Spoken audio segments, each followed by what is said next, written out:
You will never tell a single lie. That's the first thing they teach you, and it's the most important. So listen closely. A good propagandist does not lie. Lies get caught. Lies can be disproven. No, your job is far more elegant than lying. Your job is to take things that are true and arrange them so carefully, frame them so perfectly, and repeat them so relentlessly that an entire nation arrives at a conclusion you chose for them and believes they thought of it themselves. You are about to become the most powerful person nobody has ever heard of. By the time you reach the top of this ladder, you won't control what 100 million people do. You'll control what they're able to think.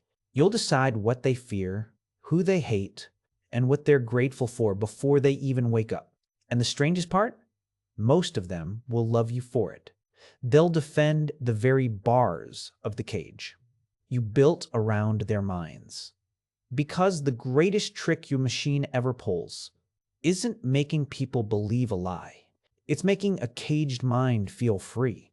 This is your life at every rank. In a propaganda machine. Rank 1, the foot soldier.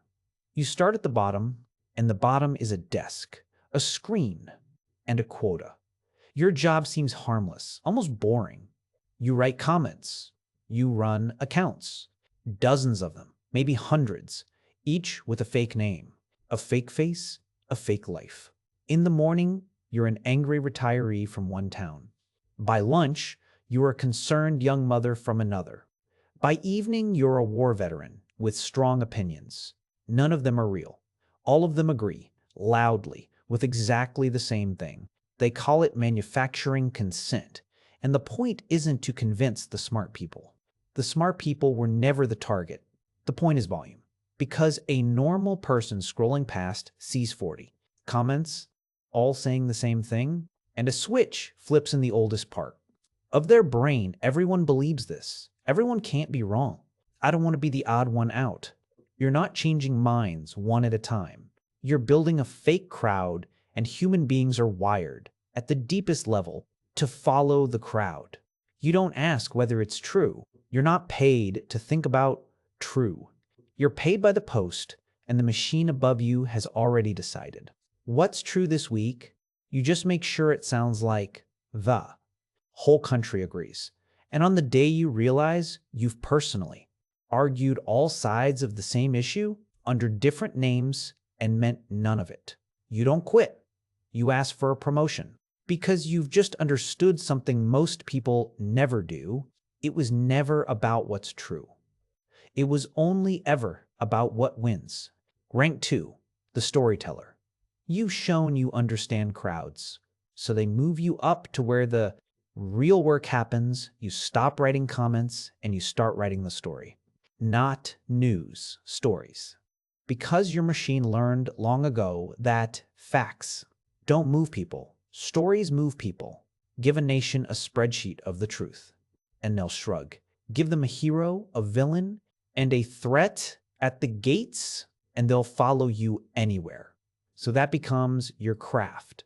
Every event that happens in the country, you ask one question.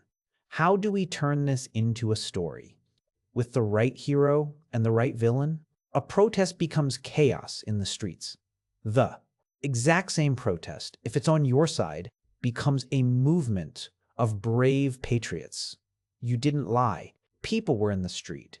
You just chose the frame, the words, the music, the single most frightening 5 seconds of footage out of 5 hours. And there's a dark craft to it you become quietly proud of. You learn that a story repeated 3 times is dismissed, but a story repeated 300 times becomes a memory people think is their own. You master the useful enemy, the group your audience is invited to blame for everything. It almost doesn't matter who.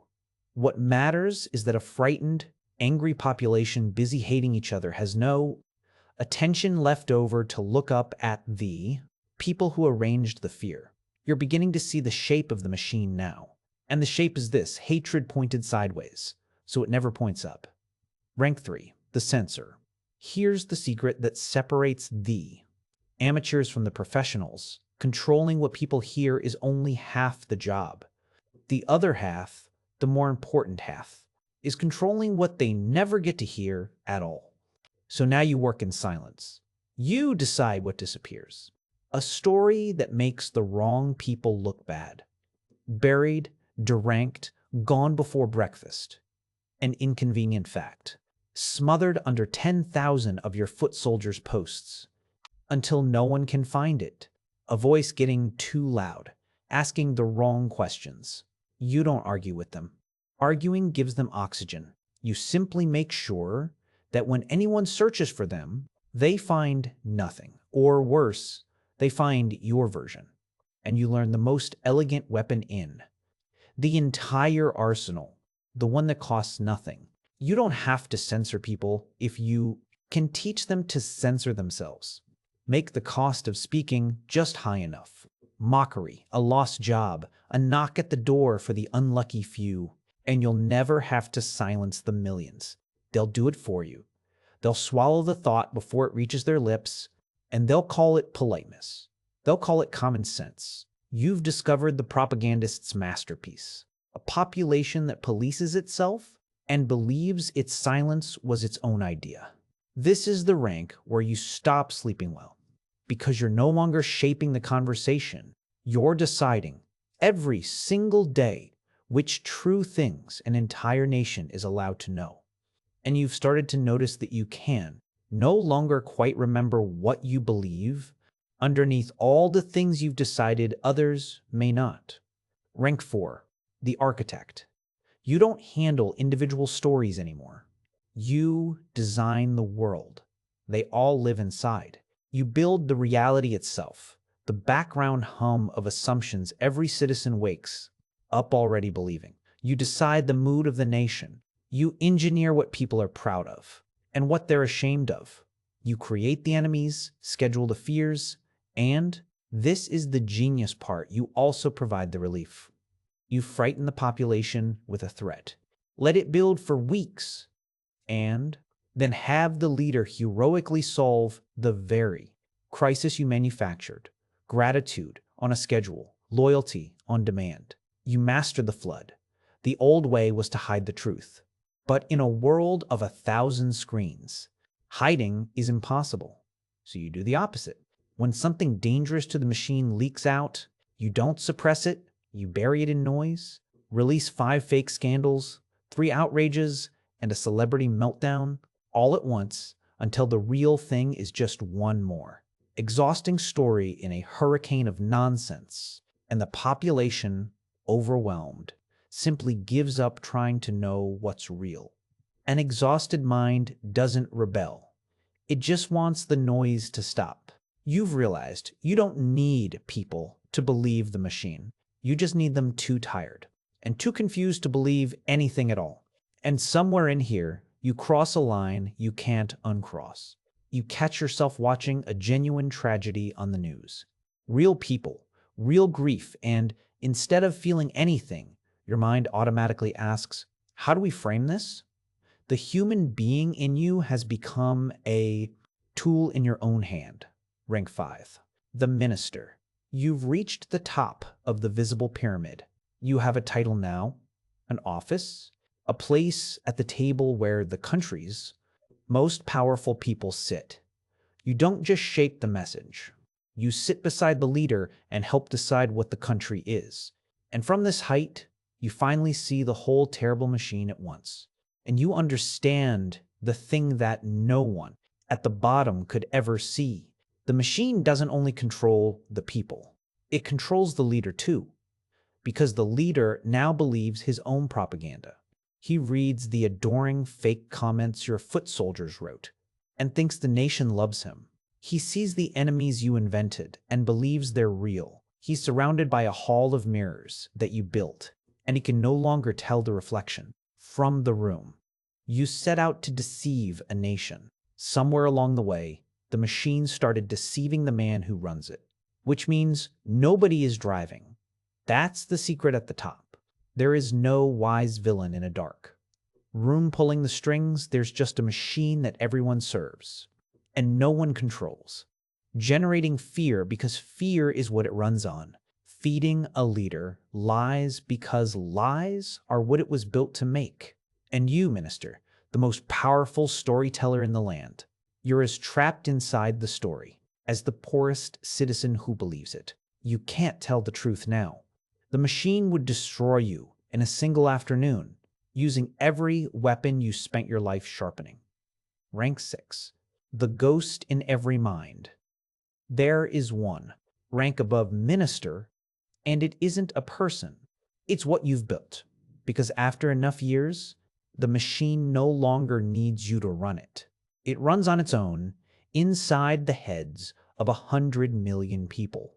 The citizens now do your job for free. They repeat the stories without being told. They attack the enemies without being asked. They censor their neighbors, flood out inconvenient truths, and defend the machine with a passion no paid employee could ever match because they're certain every thought in their head is theirs. That's the final rank, not a throne, not an office. You become a ghost living rent-free in the mind of an entire nation, invisible, unnamed, and everywhere. You've achieved the propagandist's ultimate dream. The machine has disappeared. There's nothing left to rebel against, because the population can no longer locate the thing controlling them. It isn't in a building. It isn't a man. It's the voice in their own head that sounds exactly like their own. And you? You got everything you wanted. You are the most powerful force in the country. And there is not one single person alive, including you, who can any longer tell you where the machine ends and where you begin. The reflection. Here's the part that should keep you up tonight, and I mean you, watching this. Every rank I just walked you through exists right now. Not in some cartoon dictatorship with a mustache-twirling villain. The most advanced versions of this machine don't feel like oppression at all. They feel like your normal, ordinary day. They feel like scrolling. They feel like agreeing. The perfect propaganda machine doesn't announce itself. Its whole genius is that the people living inside it are certain they're the free ones, and it's everybody else who's brainwashed. So the useful question was never who's being fooled. Everyone thinks the answer is other people. That certainty. I see clearly it's them who are blind. That's not proof you're free. That's the machine working exactly as designed. The only real defense was ever a single uncomfortable habit. Not distrusting everything that just makes you the exhausted, checked out person the architect was aiming for. It's noticing the feeling. That hot, certain, satisfying flash of, obviously I'm right and they're evil. That feeling is the machine's fingerprint. The truth rarely feels that good. And the moment something makes you feel that righteous, that certain, that eager to hate, that is the exact moment to stop and ask the one question the machine can't survive. Who benefits if I believe this? You'll never fully escape it. Nobody does. But you can learn to feel the strings. And feeling them, just a little, is the closest thing to free any of us ever gets.